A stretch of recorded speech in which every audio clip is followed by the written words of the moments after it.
Hamdan wa syukran lillah, summa salatu wa salam ala rasulillah Sayyidina Muhammad ibni Abdillah wa ala alihi wa sahbihi wa man tabi'ah wa mawalah amma ba'd. Subhanaka la ilma lana illa ma 'allamtana innaka antal alimul hakim wa la hawla wa la quwwata illa billahil aliyyil azim. Qala Allah Ta'ala fi kitabihil karim, a'udzu billahi as-sami'il 'alim minasy syaithanir rajim. Ya ayyuhalladzina amanu taqullaha wa tanzur nafsum ma qaddamat lighad wattaqullaha innallaha khabirum bima ta'malun. Wa qala Nabi sallallahu alaihi wasallam ittaqillaha haitsu ma kunta wa atbi'is sayyi'atil hasanah tamhuha. Shadaqallahul azim wa sadaqan nabiyul karim wa nahnu ala dzalika minas sayyirin wasyakirin walhamdulillahi rabbil alamin.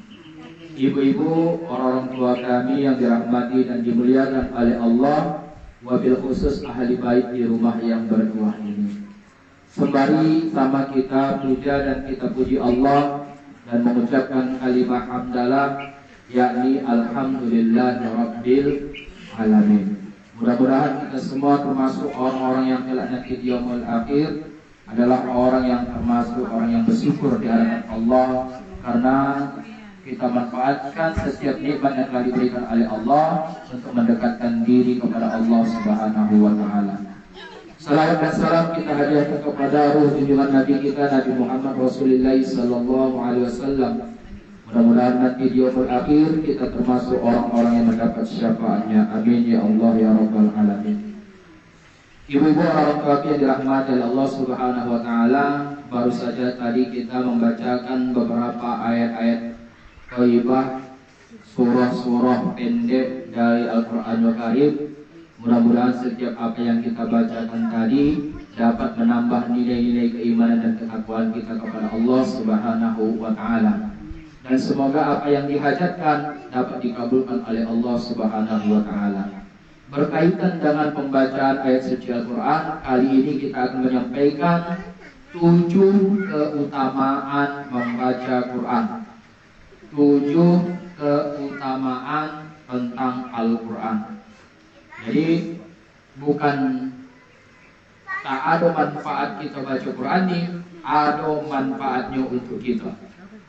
Nah, kenapa kita agak jarang membaca Quran ini? Karena kita tidak tahu fadilah membaca Quran ini.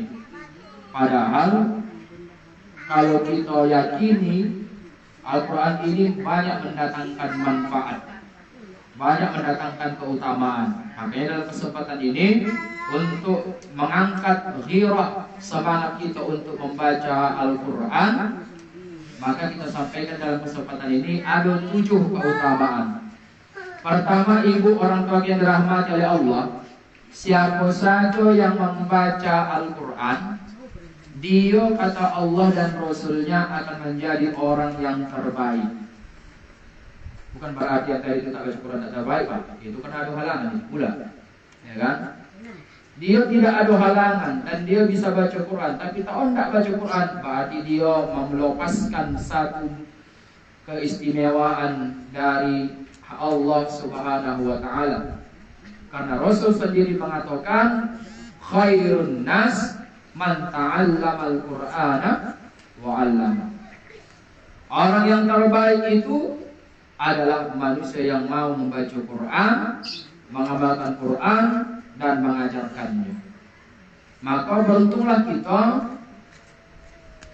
bagi kita yang sudah tadi mau baca Quran. Beruntung. Ustaz, rugilah kami karena kami baca Quran. Sama untungnya. Cuman pahalanya agak beda sedikit. Kenapa pahala kami Ustaz? Kalau diam dan menyimak. Karena orang yang diam mendengarkan bacaan ayat Al-Quran, disimaknya bacaan ayat Al-Quran itu, dia mendapatkan pahala dari Allah Subhanahu wa Ta'ala. Wa idza quri'al Quran fastami'. Jika kamu mendengar Al-Quran, maka diamlah. Jika kamu dibacakan ayat Al-Quran, maka kata Allah diamlah. Kenapa disuruh diam? La'allakum turhamun, agar kita mendapat rahmat. Makanya kalau terjadi dari ulang baca Quran, diam saja awal, kita simak dari bacaan Al-Quran itu, kita sudah dapat pahala. Tapi lebih besar lagi pahalanya manakala kita ikut serta baca Al-Quran. Karena orang yang baca Quran, dia akan mendapatkan predikat manusia yang terbaik di hadapan Allah Subhanahu wa Ta'ala. Itu yang pertama. Yang kedua, ibu orang tua yang dirahmati dan dimuliakan oleh Allah Subhanahu wa Ta'ala. Apa keutamaan Al-Quran yang kita baca tadi? Alhamdulillah. Tadi kan ada kita baca tadi, wasyafi'an. Al-Quran itu menjadi syafaat. Ada tadi kita baca doa. Makanya tadi saya baca itu tadi berulang-ulang, karena artinya itu. Ya, arti Al-Quran yang kita baca tadi ini dia. Wa adkhilnal jannah, masukkanlah kami ke dalam surga bi syafaatil Quran, dengan syafaat membaca Quran. Oke, luar biasa ini. Orang yang membaca Quran itu dia akan mendapat syafaat nanti di yaumul akhir. Sebagaimana sabda Rasulullah Muhammad SAW dalam hadis riwayat Muslim, Iqra'ul Quran, baca kamulah Quran itu, kata Rasulullah. Kenapa? Karena nanti di hari kiamat dia akan datang menjadi syafaat. Itu tadi, doa itu tadi kita bacakan. Ya Allah, masukkan kami ke dalam surga dan berikanlah kami syafaat sebab membaca Al-Quran. Jadi ya. Kemudian ibu yang dirahmati oleh Allah Subhanahu wa Ta'ala. Ada manusia ini memiliki penyakit. Bukan penyakit kuhab, bukan penyakit kuris, bukan penyakit kutu air, bukan penyakit ginjal. Tapi ada penyakit dalam dirinya tidak merasa tenang, merasa gelisah, merasa gundah.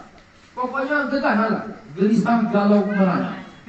Apalagi mendapat kabar berita bahwa abang kita sudah singgah ke rumah yang lain.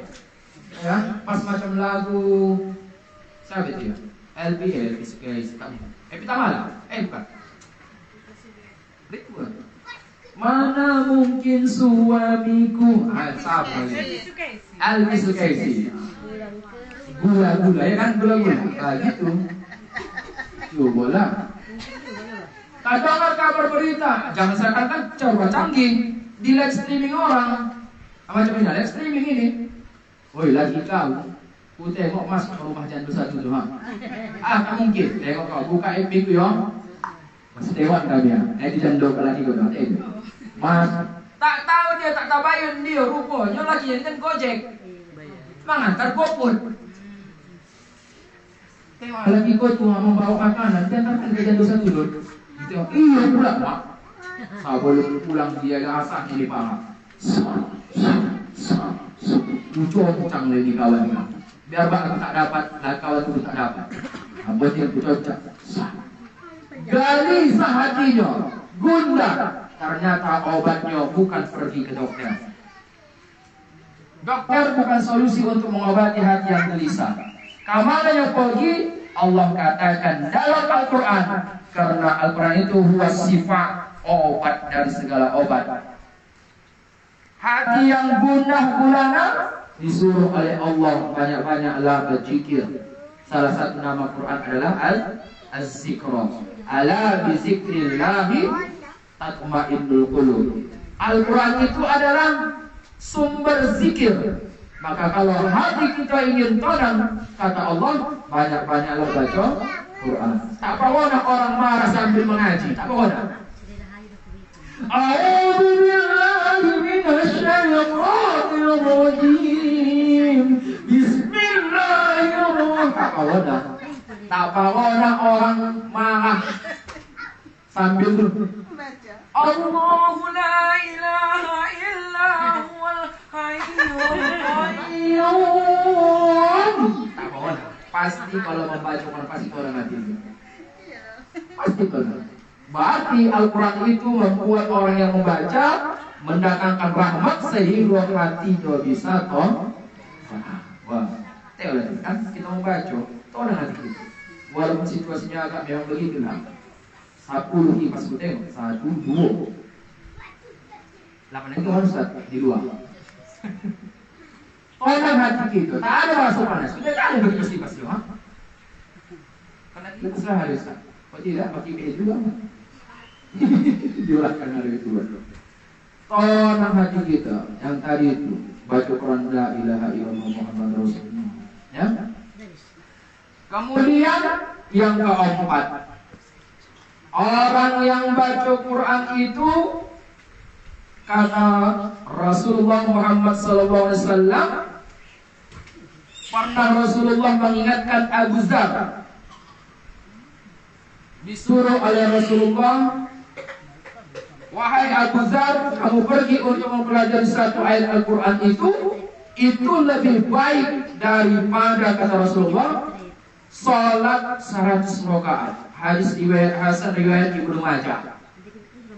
Ibu, aku tadi sholat juga, aku tadi menunggukan, menunggu palopas saja begitu.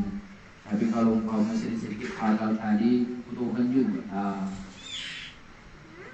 belajar kita walaupun salah kita baca, tapi belajar ya, itu luar biasa pahalanya, bahkan dapat 2. Orang yang salah bacanya tapi dia ingin belajar untuk mendapatkan kebenaran dari bacanya itu, dia mendapatkan 2 pahala, 2 kali lipat dari orang yang sudah benar bacanya. Tapi kalau orang yang salah tidak mau belajar sama sekali, dia tetap berdosa. Bukan mendapatkan pahala dari apa yang dibaca, tapi malah berdosa. Alhamdulillah segala kecelakaan. Ini tadi yang seharusnya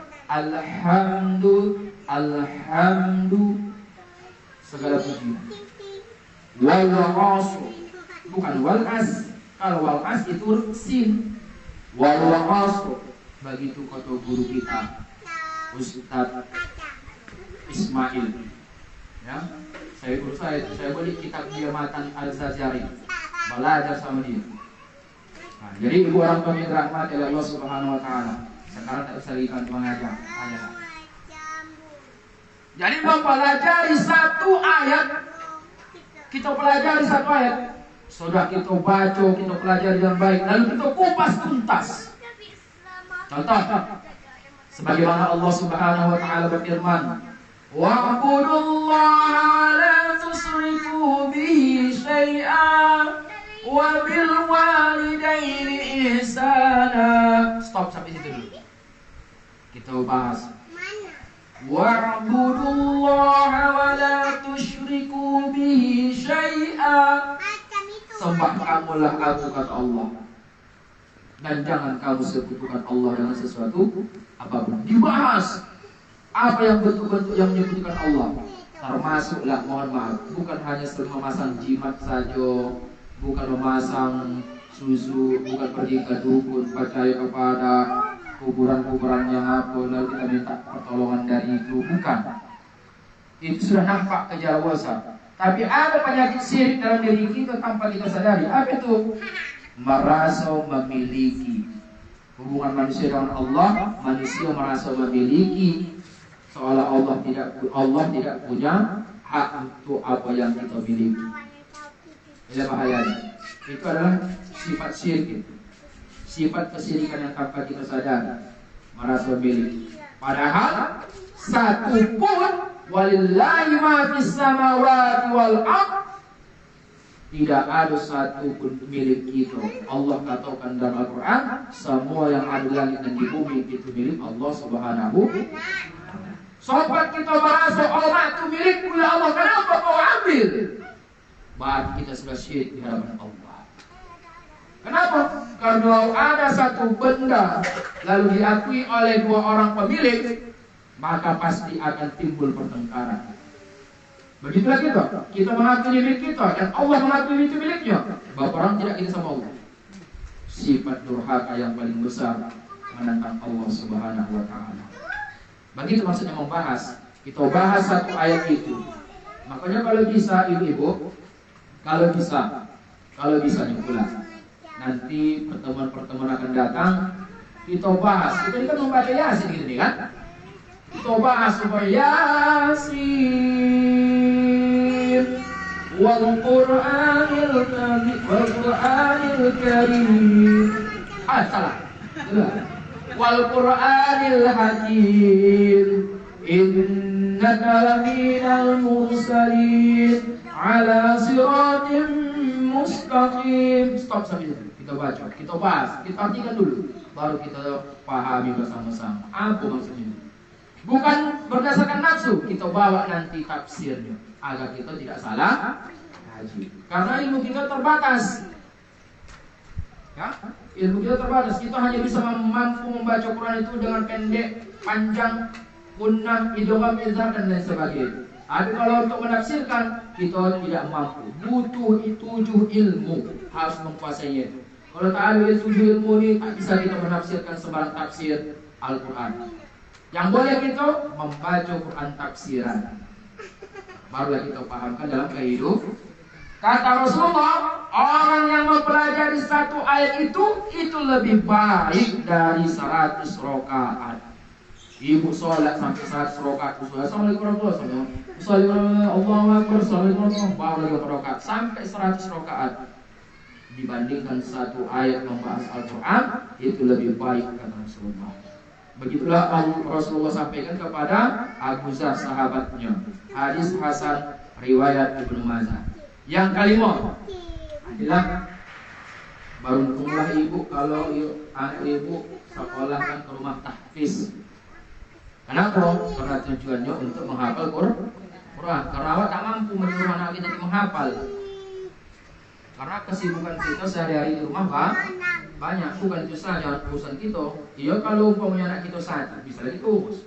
Oh, 4 anak kita susun 10 orang. 1 tahun satu. Yang paling besar 10 tahun, yang paling kecil 1 bulan. Ukurannya. Manjur kita ada rumah.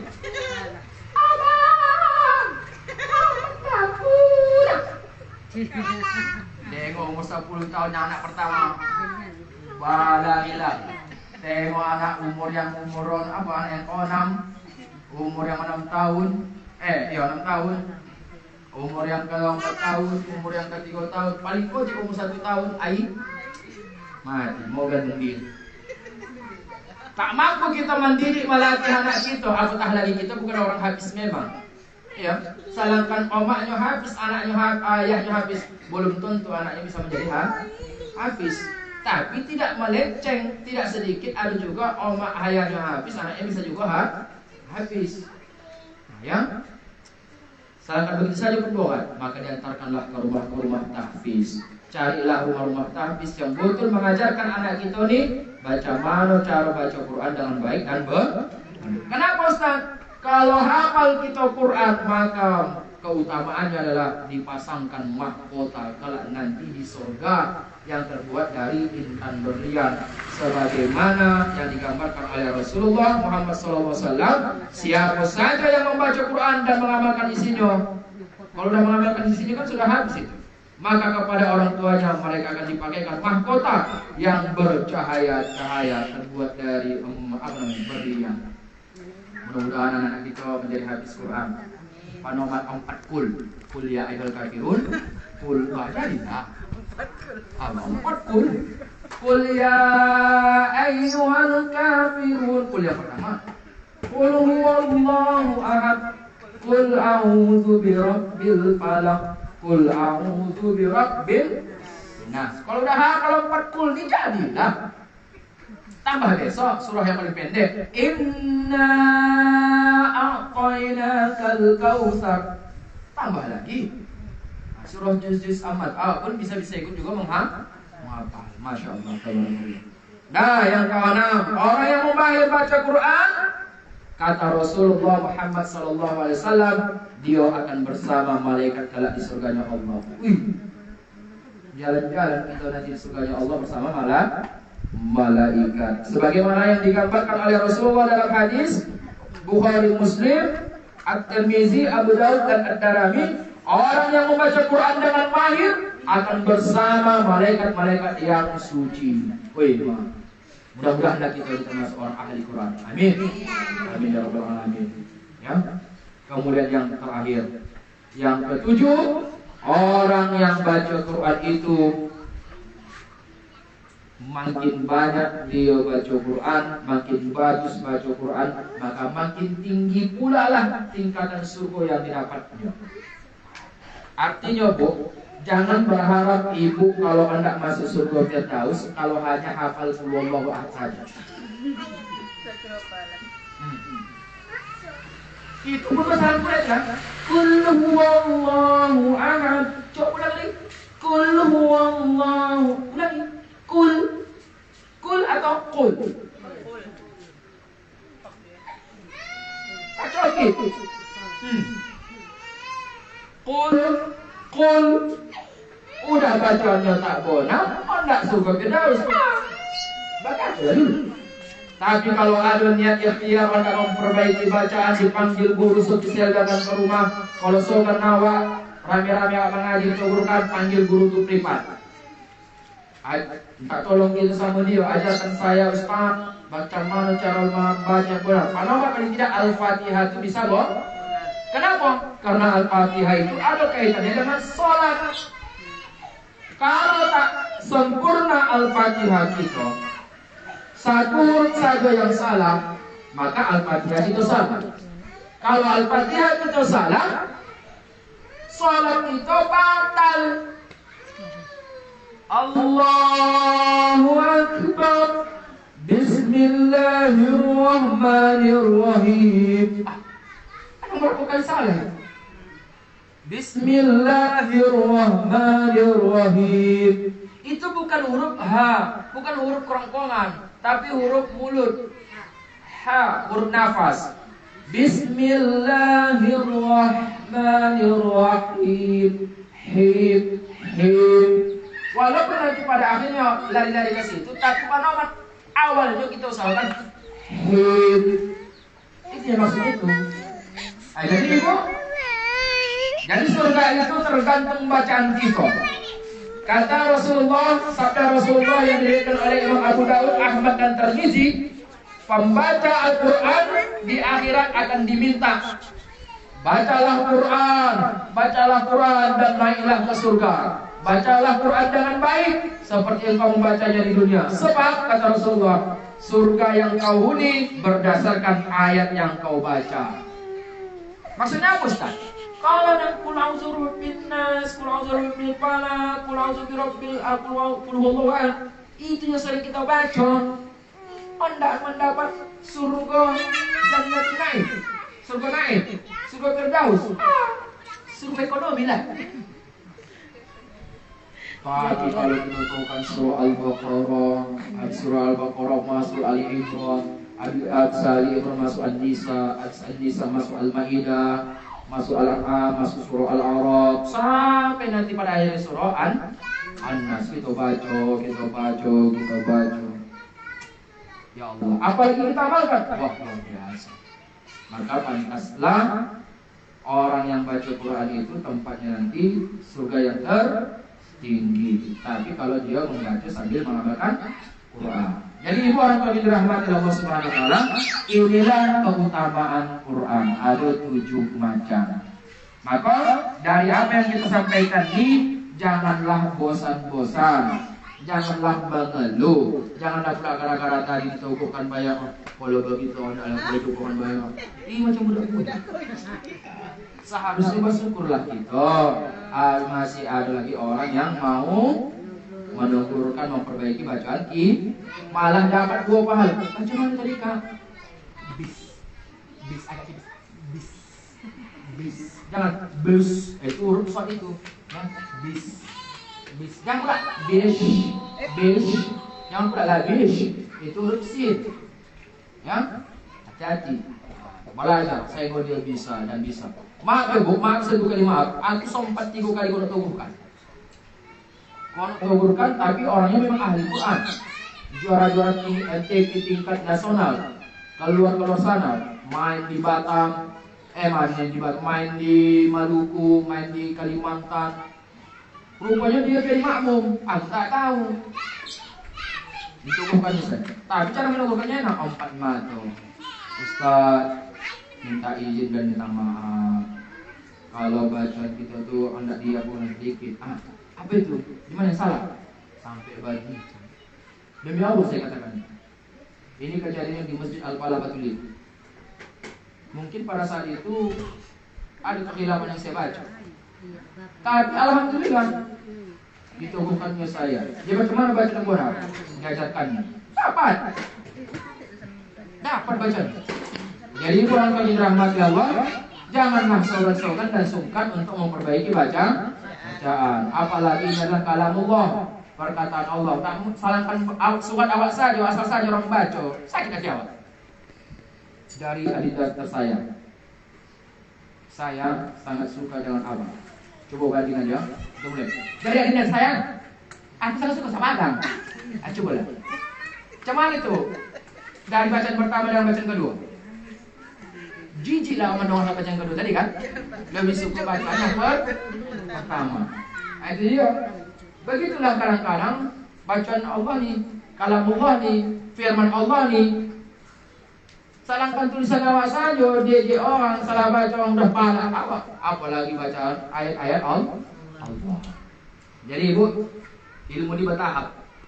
Macam mana lagi kita hendak mengamalkan isi kandungan Al-Quran kalau cara bacanya saja pun sudah salah. Maka carilah guru yang menurut kita dia mampu tahap-tahap dasar dulu mengenal huruf. Ya, mengenal huruf. Ustaz, ada guru kalau laki-laki sogan lawa, terpaksa cari perempuan. Tapi sekarang-kadang guru perempuan ini susah Ustaz. Kenapa? Ambil yang warna lampu merah di tiap hari. Kalau tak dia warna lampu merah. Datang dia, minta maaf lah kak, yo kau lagi itu kenapa? Neton. Sudah. Kalau si aku Ustaz datang pula, kenapa tak datang? Minta maaf lah dek, aku neton. Padahal ada ulama mengatakan orang yang kalau ingin belajar baca Quran boleh dalam keadaan head. Boleh. Tapi jangan sentuh pula. Bagaimana caranya itu Ustaz? Masuklah anak kita itu. Nah, buka dulu. Dibuka. Gurunya situ awak sini. Baca. Kan bilang apa awak. Kalau kurang nampak lagi, ambil nanti ke dinas kesehatan. Ambil mikroskop. Biar yang besar. Boleh. Kak. Salah itu kak. Gimana deh? Itu bukan wak lokot. Itu walakot. Oh. Ya. Walakot. Kak, itu huruf dal. Huruf dal itu kalau dia mati harus disimpan. Setiap huruf kalau mati harus ditimbulkan dia sifatnya. Maka dal itu kalau sudah mati ada sifatnya. Apa sifatnya? Memantul. Bahasa Arab qalqala. Maka dibaca walaqad. Walaqad bukan walaqad. Walaqad sana. Ya. Akhirnya kita tadi yang tidak paham menjadi paham. Ibu yang belajar seperti itu mendapat dua kebaikan kata Rasulullah. Kenapa? Karena belajar ingin menjadi orang yang baik lagi. Singkat cerita, kajian kita ini mudah-mudahan dapat memotivasi kita, membakar semangat kita agar kita lebih giat lagi untuk baca Quran. Ingat bu, salah satu di antara fadilah di antara yang 7 ini ada di luar sana kita baca kitab Fadilatul Quran. Orang yang baca Quran jenazahnya takkan pernah membusuk dalam kuburan. Maka nanti jangan heran, ini kuburan siapa yo? Awak nak menimbun, nak melapis. Begitu dilapis nampak jenazah. Abang, ini jenazah sudah lama dah. Salahkan aku saja sudah ada 40 tahun. Kuburan ini sudah ada memang. Kuburan siapa? Cari rupanya hadis Quran. Tapi diamalkannya. Ada juga orang hadis Quran tak diamalkan. Hadis saja ada, mengamalkan tidak. Itu tak juga jari santa panca cintana. Jadi macam mana no? Dia hafal Quran lalu diamalkan. Mudah-mudahan kita termasuk orang-orang yang mengamalkan Quran. Amin ya Allah ya Rabbal. Demikianlah dulu kajian kita, mudah-mudahan ada manfaat. Karena kita copot-copot karena rumah kita masing-masing jauh, ya kan? Yang paling dekat rumah ibu di lain rumahnya. Kalau di itu sana kita pulang jauh-jauh. Kepada Allah saya bermohon ampun, kepada ibu orang tua yang dirahmati Allah, mohon lagi dapat dimaafkan. Mungkin barangkali dalam penyampaian ada kesalahan dan kesilapan, atau mungkin menyinggung perasaan atau bahasa yang tidak sesuai, itu merupakan salah satu kekurangan dan kedoiban, maka untuk itu malah dapat dimaafkan. Mudah-mudahan dalam kajian ini kita bersemangat untuk menjadi ahli Quran. Orang ahli Quran itu adalah, kata Rasulullah, adalah keluarganya Allah Subhanahu wa Ta'ala. Man ahlullah, tahukah kamu siapa itu keluarganya Allah? Maka sahabat mengatakan, mana keluarga Allah? Karena Allah itu lagi di alam itulah tidak beranak dan tidak diperanakan. Betul. Tapi maksud keluarga Allah di sini adalah penyambung kalamiah Allah. Siapa itu? Ahlul Quran. Itulah orang-orang yang sering baca Quran. Mudah-mudahan kita termasuk orang-orang yang terbiasa membaca Quran sampai akhir hayat hidup. Amin ya rabbal. Akhirnya kita tutup kajian sini dengan mengucapkan doa kepada majelis, yakni subhanakallahumma bihamdika wa asyhadu an la ilaha illa anta astaghfiruka wa atubu ilaik. Akhiru da'wana alhamdulillahi wa lakum. Assalamualaikum warahmatullahi wabarakatuh.